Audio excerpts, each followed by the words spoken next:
Welcome back to CBS Sports HQ. The baseball free agent season is well underway. We've already had some big moves. Trey Turner yesterday going to the Phillies, signing for $300 million. Justin Verlander going to the Mets. Jacob deGrom back to the Rangers last week.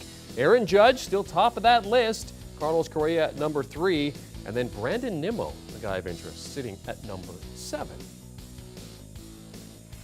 All right, let's talk about free agency with our MLB insider, Jim Bowden. He's in San Diego for the winter meetings, but Jim is not resting. I asked Jim yesterday if he's going to get outside, experience some of San Diego. He's like, no, I'm in this hotel. It's hallways and different meeting rooms. So Jim is doing the work. Jim, let's start with Brandon Nimmo. How are the Yankees approaching Nimmo? Because he's on their list. Is there an expectation that he would be in addition to Aaron Judge or as insurance at this point?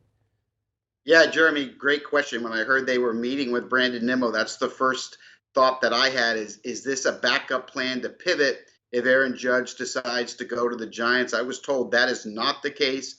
The Yankees' interest is sincere for both of those guys, and their ideal outfield for next year would be Aaron Judge in right field, Harrison Bader in center field, and Brandon Nimmo in left field. What they like about Nimmo is the fact he gets on base 37% of the time.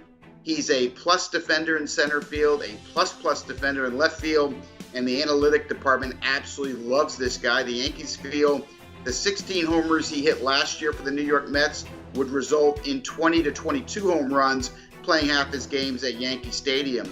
So this is a player that they're going to go full bore at. Now, that being said, I got to tell you what's interesting, Jeremy. Brandon Nimmo is the most sought-after free agent right now on the marketplace. And it's not a name that I would have thought was the case, but that is exactly what's happened. I talked to Bud Black yesterday, manager of the Colorado Rockies. They are all in on Nimmo. They think they have a chance. Nimmo is from Wyoming, right up the street from Coors Field. They believe he's a really good fit. They want a left-handed hitting center fielder. If they don't get him, they're going to go to Cody Bellinger or Andrew Benintendi, but they really want Nimmo. The New York Mets are trying very hard to bring him back.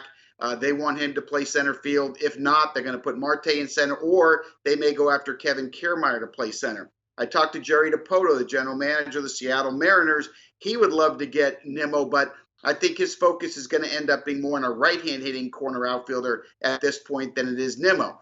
That being said, I got 2 teams in the AL East besides the Yankees that are in on. That's the Toronto Blue Jays, who, after trading Teoscar Hernandez, would love to put Nimmo in center and move George Springer to right field. So they're all in on him. I've even heard Tampa Bay is kicking the tires on him as well.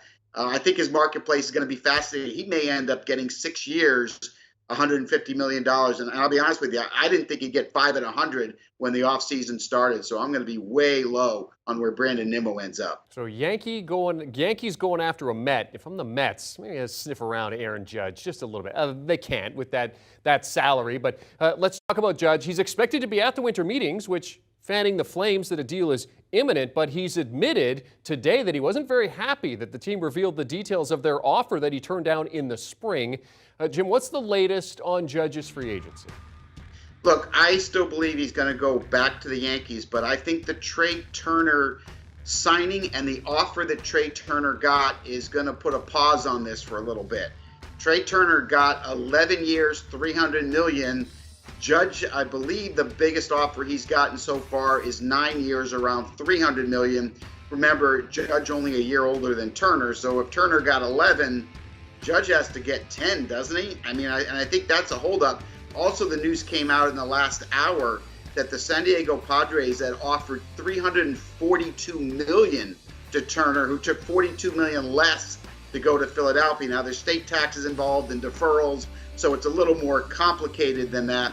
But he took significantly less. But the fact he was offered $340, that's something that Aaron Judge's people, Paige Odell, the agent, they're well aware of. So I think we have to hold off. And I think the San Francisco Giants, what I understand, are really committed to making the best offer on the table for Judge. The question that I have is how far are the Yankees going to go? And if the Yankees aren't promised they'll come back to them, are they going to sit there and improve their offer? Because I think they have to improve their offer.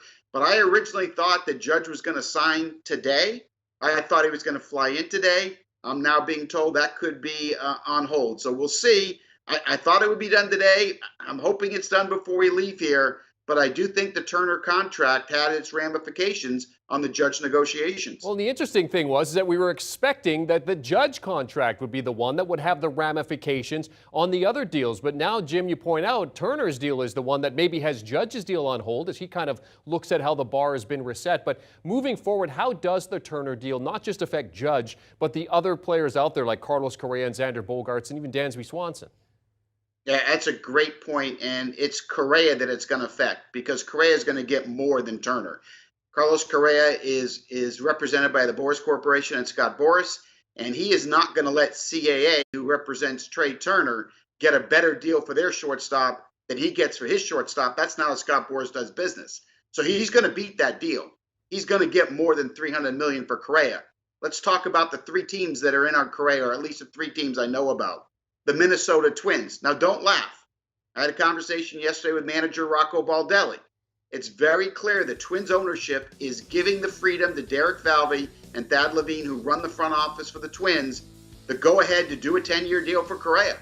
And as Rocco pointed out to me, hey, we paid him $35 million last year, and ownership was okay about it. So if you're going to sign him to a 10-year deal, you're going to probably get him less for $35 million a year. You're probably going to get him for 32 or 33.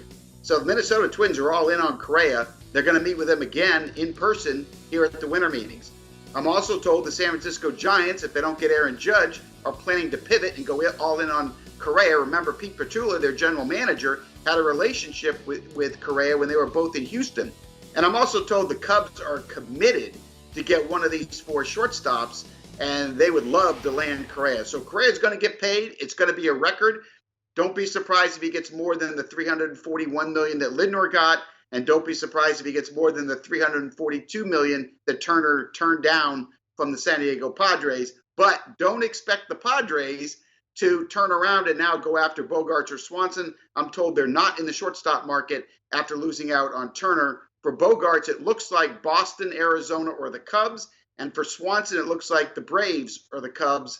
At least that's what we know so far here at the winter meetings. Jim, you're killing it in San Diego. Our CBS Sports HQ MLB insider Jim Bowden at the baseball winter meetings, all the latest on free agency in San Diego. Thanks, Jim.